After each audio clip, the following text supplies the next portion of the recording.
Il y a des immeubles qui ressemblent à des archipels. Chaque appartement est une île, chaque fenêtre un regard vers l'horizon. On vit à côté des gens sans les connaître. On les croise dans l'ascenseur, on dit bonjour, on referme la porte. Et parfois, par hasard, on voit quelqu'un. Et ce quelqu'un, sans le savoir, change tout. Stéphanie a 45 ans. Elle habite au 6e étage d'un immeuble haussmannien, à Paris, rue de la Roquette. Elle est comptable dans une petite entreprise. Elle travaille trop, elle rentre tard. Elle n'a pas d'enfant, plus de mari, peu d'amis. Sa vie est une ligne droite sans relief. Le matin, un café, le soir, une douche, entre les deux, des chiffres. Elle n'avait jamais prêté attention à ses voisins. Mais un soir, alors qu'elle dînait seule devant sa fenêtre cuisine, elle vit une lumière s'allumer en face. Un homme. La cinquantaine, les cheveux grisonnants, le visage fatigué. Il s'assit sur son canapé, un livre à la main. Puis il reposa le livre. Il regarda le vide. Il avait l'air las, comme elle. Le lendemain, elle le chercha des yeux. Il était là, à la même heure, à la même place. Il se massait la nuque. Elle crut voir une larme. Elle n'était pas sûre, la distance brouillait les détails. Mais quelque chose en elle se serra. Elle décida de ne pas l'aborder. Ce n'était pas sa place. Mais elle continua de l'observer, discrètement. Les soirs où elle rentrait tôt, elle s'asseyait à sa fenêtre, une tasse de thé à la main. De temps en temps, leurs regards se croisaient. Lui, il ne fuyait pas. Il soutenait son regard une seconde, puis détournait la tête. Ni gêné, ni froid. Juste timide. Un soir, elle prit un petit bout de papier. Elle écrivit « Bonsoir, voisin ». Elle posa le mot sur le rebord extérieur de sa fenêtre, bien visible. Puis elle attendit. Il lui fallut 1 heure pour le remarquer. Il se leva, s'approcha, lut. Il releva la tête vers elle. Il sourit. Un petit sourire, comme une permission. Le lendemain, il afficha sa réponse à lui, « Bonsoir. Ça va ?»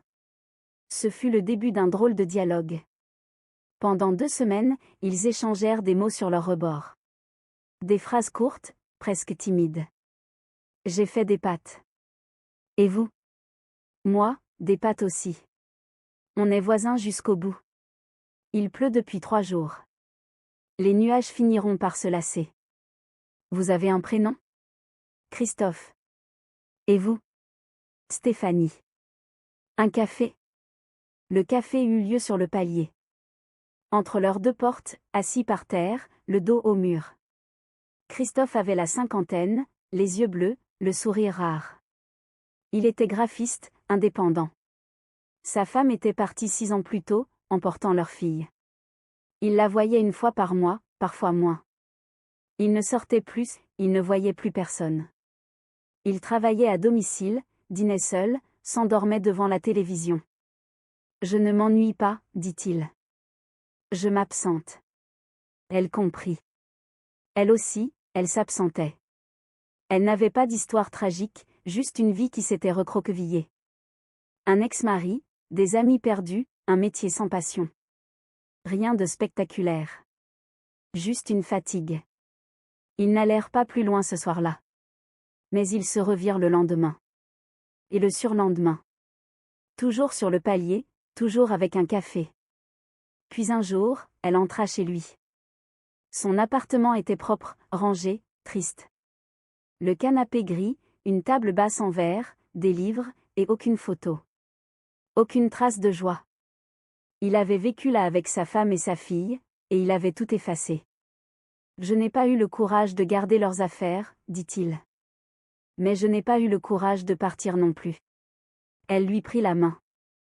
Il ne la retira pas. Ils commencèrent à dîner ensemble chez elle, parce que sa cuisine était plus grande. Elle aimait cuisiner, lui aimait faire la vaisselle. Il y avait entre eux une entente silencieuse. Pas besoin de parler tout le temps. Les silences étaient confortables. Au bout de 2 mois, elle lui demanda « Ça ne te gêne pas que je vienne tous les soirs ?»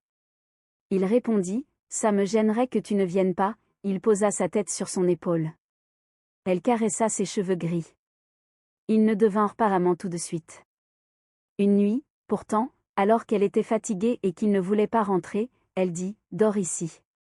Juste dors. » Ils se couchèrent côte à côte, habillés, sans se toucher. Au matin, leurs mains s'étaient rejointes. L'histoire avança ainsi. Lentement, sans bruit. Ils n'annoncèrent rien, ne changèrent rien. Ils étaient simplement là. Elle raccompagnait à sa porte, il venait chez elle. Ils partageaient des repas, des livres, des soirées de cinéma. Ils parlaient du passé parfois, mais rarement. Ils préféraient le présent. Une fois, elle lui demanda pourquoi il ne voulait pas tenter de revoir sa fille plus souvent. Il dit, elle vit sa vie. Je n'ai pas envie d'être un poids. Elle dit, tu n'es pas un poids. Il haussa les épaules. Il n'y croyait pas. Alors elle fit une chose qu'elle n'aurait pas imaginée, elle chercha le numéro de sa fille, l'appela, lui dit, je suis une amie de ton père. Il ne va pas bien. Il aurait besoin de te voir. La fille hésita, puis accepta. La rencontre eut lieu dans un café, à 2 pas de l'immeuble. Christophe ne savait pas que Stéphanie avait organisé cela. Quand il vit sa fille entrer, il comprit. Il ne se fâcha pas. Il pleura. Sa fille pleura aussi. Elles repartirent, laissant Stéphanie seule. Mais à partir de ce jour, les visites devinrent plus fréquentes. Il alla même chez elle pour Noël. Stéphanie n'était pas jalouse. Elle était heureuse pour lui. Mais elle sentait, parfois, qu'il pouvait la quitter, retourner à sa famille. Un soir, elle le lui demanda. Si ta fille te demande de revenir, tu y vas ? Ma fille ne me demandera jamais ça. Elle a sa vie. Et si elle le faisait ? Il la regarda longuement. Je suis ici, Stéphanie. Ce n'est pas par hasard. Elle n'insista pas. Les années passèrent. Ils vieillirent ensemble dans le même immeuble, toujours au même étage, toujours avec leurs 2 appartements. Jamais ils ne décidèrent d'emménager chez l'un ou l'autre.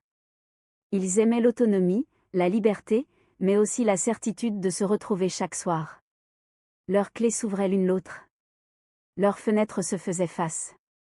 Parfois, le soir, quand l'un était fatigué, l'autre allumait sa lampe et mettait un mot sur le rebord. Je pense à toi.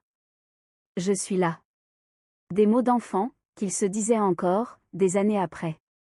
Un jour, elle eut une frayeur. Il ne répondait pas au téléphone, n'ouvrait pas sa porte. Elle appela les pompiers. Il avait fait un malaise, une baisse de tension, rien de grave. À l'hôpital, il lui prit la main. Tu as eu peur ? Oui. Moi aussi, si c'était toi. On est bête. On est ensemble. Il guérit. Il rentra. Il reprit sa place à la fenêtre. L'histoire que les voisins racontent parfois n'est pas spectaculaire. Il n'y a pas eu de coup de foudre, pas de passion dévorante. Il y a eu 2 personnes seules qui se sont aperçues, une fenêtre, des petits mots, et l'envie discrète de ne plus l'être. Cela a pris du temps. Mais les plus belles choses, peut-être, prennent du temps. Aujourd'hui, Stéphanie a 53 ans, Christophe 61. Ils portent les mêmes rides, les mêmes fatigues.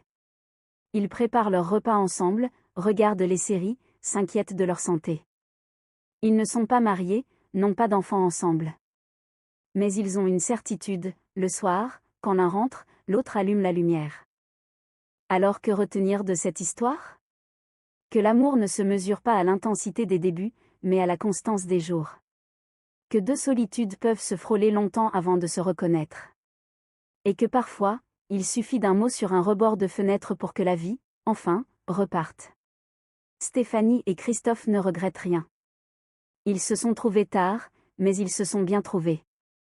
Et quand on les voit, le soir, tous les 2 à la fenêtre, on se dit que c'est ça, la chance, non pas d'éviter la solitude, mais de trouver quelqu'un pour la partager.